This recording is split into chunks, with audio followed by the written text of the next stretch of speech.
Hello, ഈ വീഡിയോയിൽ നമ്മൾ 7ാം ക്ലാസ്സിൻ്റെ മലയാള ഫസ്റ്റിൻ്റെ കുറച്ച് ക്വസ്റ്റ്യൻസ് ആണ് ഡിസ്കസ് ചെയ്യുന്നത്. കഴിഞ്ഞ വർഷം ക്രിസ്മസ് എക്സാമിന് ചോദിച്ച ക്വസ്റ്റ്യൻ പേപ്പറാണിത്.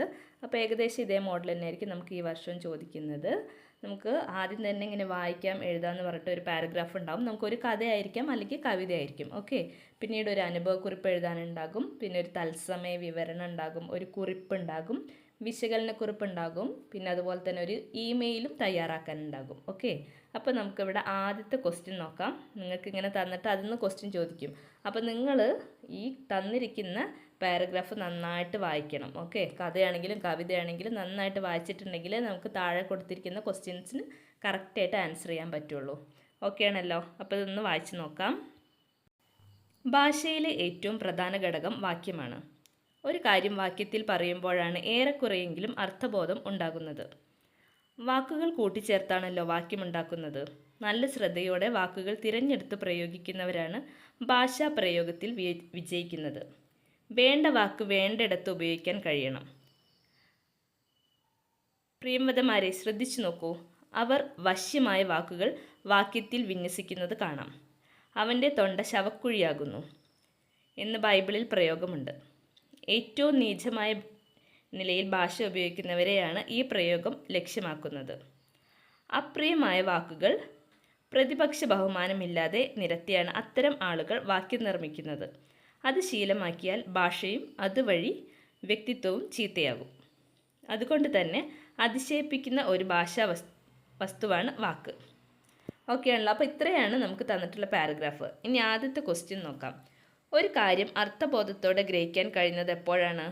ഞാനിവിടെ ഓൾറെഡി ആൻസർ അടയാളപ്പെടുത്തിയിട്ടുണ്ട് കേട്ടോ. നിങ്ങൾക്ക് നോക്കാം. എ ആണ് ആൻസർ. വാക്യത്തിൽ മനസ്സിലാക്കുമ്പോൾ. ഓക്കെ ആണല്ലോ? നെക്സ്റ്റ് ക്വസ്റ്റ്യൻ നോക്കാം. ഭാഷാ പ്രയോഗത്തിൽ വിജയിക്കണമെങ്കിൽ എന്താണ് ചെയ്യേണ്ടത്? ഓപ്ഷൻ ബി ആണ് കേട്ടോ. ശ്രദ്ധയോടെ വാക്കുകൾ തിരഞ്ഞെടുക്കണം. മൂന്നാമത്തെ ക്വസ്റ്റ്യൻ നോക്കാം. ഭാഷയും വ്യക്തിത്വവും മോശമാകുന്ന സാഹചര്യം ഏതാണ്? ഓപ്ഷൻ ബി തന്നെയാണ്. മോശമായ വാക്കുകൾ ഉപയോഗിച്ച് ഭാഷ പ്രയോഗിക്കുമ്പോൾ. ഇനി ഫോർത്ത് ക്വസ്റ്റ്യൻ നോക്കാം. അതിശയിപ്പിക്കുന്ന ഭാഷാ വസ്തുവായി പരിഗണിക്കാൻ കഴിയുന്നത്? ഓപ്ഷൻ എ ആണ് ആൻസർ. നല്ല വാക്കുകൾ ചേരുന്ന വാക്യം. എന്താണ് നല്ല വാക്കുകൾ ചേരുന്ന വാക്യം? ഓക്കെ ആണല്ലോ? ഇനി അടുത്ത ക്വസ്റ്റ്യൻ നോക്കാം.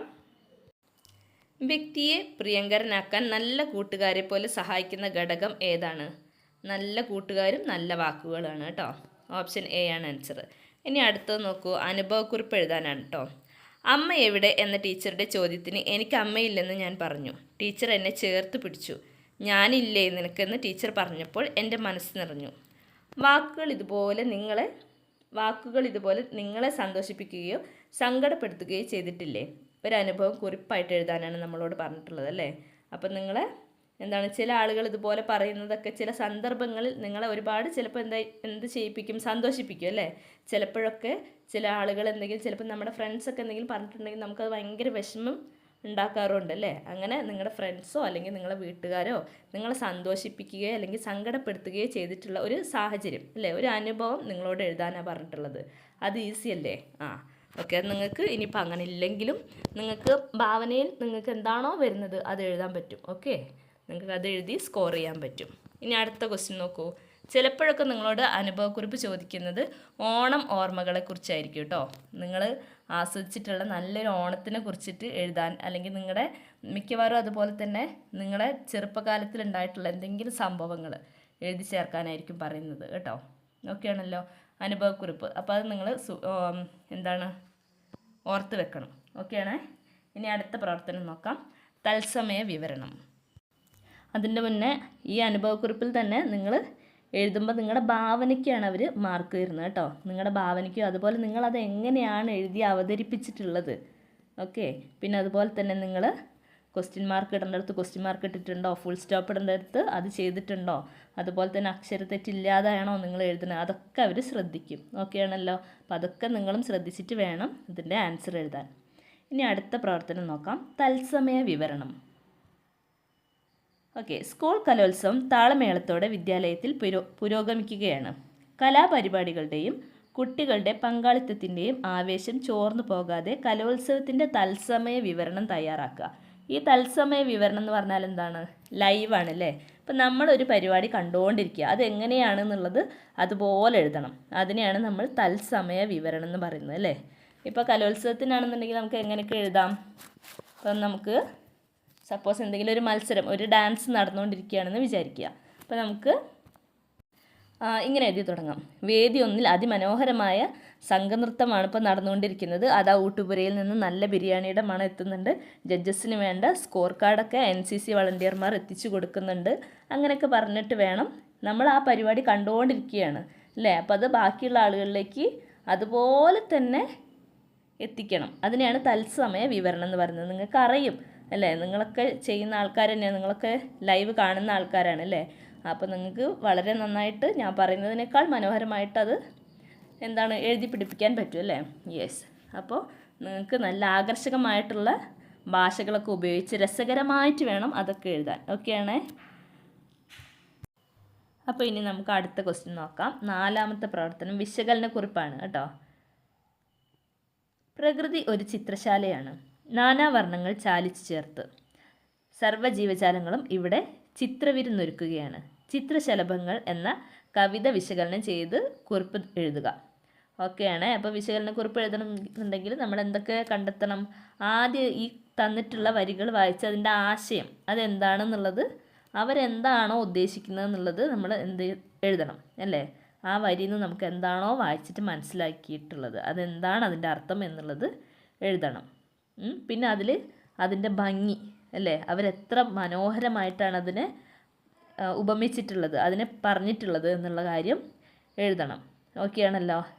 പിന്നീട് അതുപോലെ തന്നെ നമ്മുടെ ഈ ഫുൾ സ്റ്റോപ്പും കാര്യങ്ങളൊക്കെ നിങ്ങളുടെ ആൻസർ ഷീറ്റിൽ വളരെ കറക്റ്റ് സ്ഥലത്ത് തന്നെ കൊടുക്കാനും നിങ്ങൾ ശ്രദ്ധിക്കണം കേട്ടോ. അപ്പോൾ ഇവിടെ എന്തിനെക്കുറിച്ചാണ് പറഞ്ഞിട്ടുള്ളത്? പ്രകൃതി ഒരു ചിത്രശാലയാണെന്നാണ് പറഞ്ഞിട്ടുള്ളത്. നാനാവർണ്ണങ്ങൾ ചാലിച്ചു ചേർത്ത് സർവ്വജീവജാലങ്ങളും ഇവിടെ ചിത്രവിരുന്നൊരുക്കുകയാണെന്ന്, അത്രയും ഭംഗിയാണെന്നാണ് പറയുന്നത് അല്ലേ? അപ്പം നമുക്കത് വായിച്ചിട്ട് അവർ തരുന്ന സാധനം എന്താണോ ആ വരികൾ വായിച്ചിട്ട് നമുക്ക് മനസ്സിലാകുന്ന അർത്ഥം ആദ്യം തന്നെ എഴുതാൻ വേണ്ടി നിങ്ങൾ ശ്രമിക്കണം. ഓക്കെ? അവർ തന്നിട്ടുള്ള ഒരു 2 വരിയാണെന്നുണ്ടെങ്കിൽ ആൻസർ എഴുതി തുടങ്ങുമ്പോൾ തന്നെ ആ 2 വരി ആദ്യം നിങ്ങൾ എഴുതി വെക്കുക. എന്നിട്ട് അതിനെ കുറിച്ചിട്ട് ഡീറ്റെയിൽ ആയിട്ട് എക്സ്പ്ലെയിൻ ചെയ്യാം. ഓക്കെയാണേ? ഇനി ബി ക്വസ്റ്റ്യൻ നോക്കൂ. ചിത്രശലഭങ്ങൾ എന്ന കവിത എഴുതിയത് ആരാണ്? S. ജോസഫ് ആണ് കേട്ടോ. ഓക്കെ. ഇനി 5ാമത്തെ പ്രവർത്തനം. ഓക്കെ, ഇതൊരു ഇമെയിൽ അയക്കാൻ വേണ്ടിയിട്ടാണ് അല്ലേ? ഇമെയിൽ സന്ദേശം. ഇവിടെ നമുക്ക് അറിയുന്നൊരു പാട്ട് തന്നിട്ടുണ്ട് അല്ലേ? വൈക്കം വിജയലക്ഷ്മിയുടെ ഈ പ്രസിദ്ധ ഗാനം ശ്രദ്ധിച്ചില്ലേ? കാഴ്ച പരിമിതിയെ സംഗീതം കൊണ്ട് അതിജീവിക്കുന്ന കലാകാരിയെ അഭിനന്ദിച്ച് ഇമെയിൽ അയക്കാൻ സന്ദേശം തയ്യാറാക്കുക. അപ്പം നമ്മുടെ വൈക്കം വിജയലക്ഷ്മി പാടിയിട്ടുള്ളൊരു പാട്ട് ഇവിടെ ഉണ്ട് അല്ലേ? അങ്ങുവാനക്കോണിൽ എല്ലാവർക്കും അറിയുന്ന പാട്ടാണല്ലേ? അപ്പോൾ ഈ പാട്ട് ഇവർ പാടി അല്ലേ? അപ്പോൾ അവരെ നമ്മൾ എന്ത് ചെയ്യണം? അവരെ അഭിനന്ദിച്ചുകൊണ്ട് ഒരു മെയിൽ അയക്കണം. അപ്പോൾ മെയിൽ അയക്കാൻ ആദ്യം തന്നെ എന്താ വേണ്ടത്? അഡ്രസ്സ് വേണം അല്ലേ? അതിൽ നമ്മൾ ഇതിപ്പം നിങ്ങളുടെ മെയിൽ ബോക്സ് ആണെന്ന് വിചാരിക്കുക. ഇവിടെ 2 എന്ന് എഴുതുക. എന്നിട്ട് ആർക്കാണോ നമ്മൾ അയക്കുന്നത് അപ്പോൾ അവരുടെ ഒരു എന്താ വേണ്ടത്? ഒരു ഇമെയിൽ അഡ്രസ്സ് അല്ലേ? അപ്പോൾ vijayalakshmi@gmail.com എന്നൊക്കെ പറഞ്ഞിട്ട് വെറുതെ ഒരു മെയിൽ ID നിങ്ങളവിടെ എഴുതി വെക്കുക.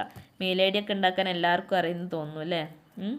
അപ്പോൾ നമ്മൾ എന്തെങ്കിലും അല്ലെങ്കിൽ vijay@gmail എന്നൊക്കെ എഴുതിയിട്ട് ഒരു ID അവിടെ ഉണ്ടാവണം. 2 എന്ന് പറയുന്ന സ്ഥലത്ത് ഒരു ID ഉണ്ടാവണം, അത്രയേ ഉള്ളൂ. ഓക്കെ ആണല്ലോ? അപ്പോൾ ആദ്യം 2 വേണം. പിന്നെ അതുപോലെ തന്നെ സബ്ജക്റ്റ് വേണം. ഓക്കെ, ഒരു സബ്ജക്റ്റ് ഇവിടെ 2 എന്ന് പറഞ്ഞിട്ട് ഇവിടെ ഒരു ബോക്സ് ഇവിടെ ഇങ്ങനെ കൊടുക്കുക കേട്ടോ. 2 എന്ന് ഇവിടെ എഴുതുക, ഇവിടെ ഒരു ബോക്സ് കൊടുക്കുക. ഇതിലായിരിക്കണം നമ്മളെ മെയിൽ ID എഴുതേണ്ടത്. vijay@gmail.com എഴുതുക. ഓക്കെ. പിന്നെ അതുപോലെ തന്നെ സബ് എന്ന് പറഞ്ഞിട്ട് 2 കുത്തിടുക. എന്നിട്ട് അതുപോലെ തന്നെ ഇവിടെ ഒരു ബോക്സ് കൊടുക്കുക. എന്നിട്ട് എന്താണോ നമ്മുടെ വിഷയം അതിവിടെ എഴുതണം. ഓക്കെയാണേ? എന്നിട്ട് നമ്മളെ സന്ദേശം ഇവിടെ എഴുതുക. എഴുതി കഴിഞ്ഞിട്ടുണ്ടെങ്കിൽ അവസാനം ഇവിടെ വിശ്വസ്തയോടെ നിങ്ങളുടെ പേരെഴുതുക, ഒപ്പിടുക. ഏറ്റവും മുകളിൽ ഡേറ്റും എഴുതാൻ നിങ്ങൾ മറക്കരുത് കേട്ടോ. ഡേറ്റും കൂടെ ഇവിടെ എഴുതി ചേർക്കണം. ഈ ബോക്സിൻ്റെ ഉള്ളിലായിരിക്കണം, ഈ സൈഡിലാണ് നമ്മൾ എഴുതേണ്ടത്. ഓക്കെ ആണല്ലോ? അപ്പോൾ ഇത്രയും കാര്യങ്ങളായ ഇതിൻ്റെ ഒരു സ്ട്രക്ചറായി. അല്ലേ, നമ്മൾ മെയിൽ അയക്കുന്ന സ്ട്രക്ചറായി. അപ്പം തന്നെ നിങ്ങൾക്കൊരു 2 മാർക്ക് സ്കോർ ചെയ്യാൻ പറ്റും. ഓക്കെ, അതായത് നിങ്ങൾക്ക് ഫുൾ മാർക്കിൽ ഒരു 2 മാർക്ക്, ഇപ്പോൾ ഒരു 4 മാർക്ക് ക്വസ്റ്റ്യൻ ആണെന്നുണ്ടെങ്കിൽ നിങ്ങൾക്കൊരു 2 മാർക്ക് സ്കോർ ചെയ്യാൻ പറ്റും. ഓക്കെ, അപ്പം നിങ്ങൾ മെയിൽ ഉണ്ടാക്കുമ്പോൾ ശ്രദ്ധിക്കേണ്ട കാര്യങ്ങൾ എന്തൊക്കെയാണ്? അഡ്രസ്സ് വേണം, സബ്ജക്റ്റ് വേണം, ഡേറ്റ് വേണം, താഴെ നിങ്ങളെ പേരെഴുതി ഒപ്പിടണം. പിന്നെ നമ്മൾ എന്താണോ ഉദ്ദേശിച്ചിട്ടുള്ളത് ആ കാര്യം അതിലുണ്ടാവണം അല്ലേ. ആ കണ്ടൻറ്റും കൂടി എഴുതി ചേർത്തിട്ടുണ്ടെങ്കിൽ നിങ്ങൾ ഇപ്പോൾ അഭിനന്ദിക്കാനാണ് പറഞ്ഞിട്ടുണ്ടെന്നുണ്ടെങ്കിൽ ആ കാര്യം പറഞ്ഞുകൊണ്ടുള്ള സന്ദേശം അവിടെ ഉണ്ടായിരിക്കണം അല്ലേ. വളരെ നല്ലൊരു ഗാനമായിരുന്നു എന്നൊക്കെ പറഞ്ഞിട്ട് അത് നിങ്ങൾക്ക് നിങ്ങളുടെ ഇഷ്ടമുള്ള രീതിയിൽ എഴുതാം കേട്ടോ. ഓക്കെയാണ്, അതുകൊണ്ടാണ് ഞാൻ കൂടുതൽ എക്സ്പ്ലെയിൻ ചെയ്യാത്തത്, സ്ട്രക്ചർ മാത്രം ഇവിടെ പറഞ്ഞു പോകുന്നത്. ഓക്കെ, ഇനി അടുത്തത് നോക്കൂ. വൻകടൽ പോലെ പരന്നിതു വമ്പട. ഇവിടെ വമ്പട ഏതാണ്? ആരാണ് ഇവിടുത്തെ വമ്പട? ഈ വലിയ പട ആരെക്കുറിച്ചാണ് പറയുന്നത്? പാണ്ഡവ സൈന്യത്തിനെ കുറിച്ചാണ് പറയുന്നത് അല്ലേ. വലിയ പട ആരാണ്? പാണ്ഡവ സൈന്യമാണ്. ഓക്കെ, ഇനി 6ാമത്തെ പ്രവർത്തനം നോക്കാം. കുറിപ്പ് തയ്യാറാക്കാനാണ്. ഓക്കെ, എന്താണ് ഇവിടെ തന്നിട്ടുള്ളത്? ഒരു 4 വരി തന്നിട്ടുണ്ട് അല്ലേ. കുട്ടികൾ ഞങ്ങൾ കുന്നിൽ ചെന്നാൽ കുന്നിൽ നിറയെ പൂവിരിയും, കുയിലുകൾ പാടും മയിലുകൾ ആടും, കുന്നോരമഹ കുളിരണിയും. ഒരു 4 വരി തന്നിട്ടുണ്ട് അല്ലേ. എന്നിട്ട് ഇത് വായിച്ചിട്ട് നമ്മളോട് കുറിപ്പ് തയ്യാറാക്കാനാണ് പറഞ്ഞിട്ടുള്ളത്. അപ്പം നമ്മൾ ആദ്യം തന്നെ എന്താണ് ചെയ്യേണ്ടത്? നമ്മൾ ഈ കവിത വായിച്ച് നോക്കി, എന്നിട്ട് ഇതാരാണ് എഴുതിയത് നോക്കി. നിങ്ങൾക്ക് ഒരു കവിത തന്നിട്ട് അതിൻ്റെ ആസ്വാദനമാണ് എഴുതാൻ പറഞ്ഞിട്ടുള്ളതെന്നുണ്ടെങ്കിൽ അതിനെ വായിച്ച് മനസ്സിലാക്കിയിട്ട് അതിൻ്റെ അർത്ഥം വെച്ചിട്ടാണ് നമ്മൾ ആ ആസ്വാദനം തയ്യാറാക്കേണ്ടത്. ഇതാരാണ് എഴുതിയത് എന്നൊക്കെ പറഞ്ഞിട്ട് വേണം. അപ്പം നമ്മളോട് ഇവിടെ ചോദിച്ചത് എന്താ? വരികൾ വായിച്ചില്ലേ, ആസ്വദിച്ച ഒരു കാഴ്ചയെക്കുറിച്ച് എഴുതുക. അപ്പോൾ ഇത് നമ്മൾ വായിച്ചതിന് ശേഷം നമുക്ക് ഇഷ്ടപ്പെട്ടൊരു കാഴ്ചയെ കുറിച്ച് എഴുതാൻ വേണ്ടിയിട്ടാണ് അവർ പറഞ്ഞിട്ടുള്ളത് അല്ലേ. ഓക്കെ, അപ്പോൾ ആദ്യം തന്നെ കവിത വായിച്ച് മനസ്സിലാക്കണം, ആരാണ് ഇത് എഴുതിയതെന്നുള്ളത് മനസ്സിലാക്കണം, പിന്നെ ഇതിൻ്റെ അർത്ഥം അല്ലേ. ആസ്വാദനം എഴുതുമ്പോൾ എപ്പോഴും നമ്മൾ ആ കവിതയുടെ മുഴുവൻ എഴുതി വെക്കാതെ ആ കവിതയുടെ മെയിനായിട്ട് അവരെന്താണോ ഉദ്ദേശിച്ചത് അതിൻ്റെ കണ്ടൻറ്റ് നമ്മൾ എക്സ്പ്ലെയിൻ ചെയ്യാം.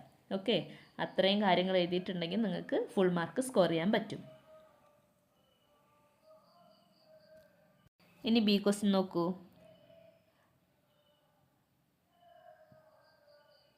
മതിമോഹന ശുഭനർത്തനം ആടുന്നത് ആരാണ്? ആരാണ് ഇവിടെ മതിമോഹന ശുഭനർത്തനം ആടുന്നത്? മലയാള കവിതയാണ് അല്ലേ. ആരാണ്? മലയാള കവിത. ഓക്കെ, അപ്പോൾ ഇത്രയും ക്വസ്റ്റ്യൻസ് ആണ് നമുക്ക് മലയാളം ഫസ്റ്റിലുള്ളത്. ഈസി ക്വസ്റ്റ്യൻസ് ആണ്, അങ്ങനെ നമ്മളെ ഡിഫിക്കൽട്ടി ആക്കി വെക്കുന്ന ഒരു ക്വസ്റ്റ്യനും ഇല്ല. എല്ലാം നമുക്കൊരു ബോധം ഉണ്ടെന്നുണ്ടെങ്കിൽ എഴുതി സ്കോർ ചെയ്യാൻ പറ്റുന്ന, ഫുൾ മാർക്ക് മേടിക്കാൻ പറ്റുന്ന ക്വസ്റ്റ്യൻസ് ആണ്. അപ്പം നിങ്ങളിത് നന്നായിട്ട് നിങ്ങൾ പ്രിപ്പയർ ചെയ്യണം. ഓക്കെ, അക്ഷരത്തെറ്റില്ലാതെ നല്ല രീതിയിൽ എഴുതാൻ പഠിക്കണം. അതാണ് നമ്മൾ മലയാളം എക്സാമിന് ഏറ്റവും ഇമ്പോർട്ടൻ്റ് ആയിട്ട് നോക്കുന്നത്. ഓക്കെ, അപ്പോൾ അക്ഷരത്തെറ്റുണ്ടാവരുത്, ക്വസ്റ്റ്യൻ മാർക്ക് ഇടേണ്ടടുത്ത് ഇടണം, ഫുൾ സ്റ്റോപ്പ് ഇടേണ്ടത് അതുപോലെ ഇട്ട് കൊടുക്കണം. ഈ ചിഹ്നങ്ങളൊക്കെ നിങ്ങൾ ഒന്ന് ശ്രദ്ധിക്കണം. പിന്നെ എല്ലാത്തിനും അതിൻ്റേതായ ഒരു സ്ട്രക്ചർ ഉണ്ടായിരിക്കണം. ഓക്കെ, ആസ്വാദനം എഴുതുന്ന പോലെ ആയിരിക്കില്ല നമ്മൾ തത്സമയ വിവരണം എഴുതുന്നത് അല്ലേ, അതുപോലെ ആയിരിക്കില്ല നമ്മൾ ഇമെയിൽ എഴുതുന്നത്. അപ്പോൾ അതിൻ്റെയൊക്കെ ഓരോന്നിൻ്റെയും സ്ട്രക്ചർ പഠിച്ച് മനസ്സിലാക്കി വെക്കണം. അത്രയേ ഉള്ളൂ. ഓക്കെ, സിമ്പിൾ അല്ലേ. അപ്പോൾ ഓൾ ദി വെരി ബെസ്റ്റ്.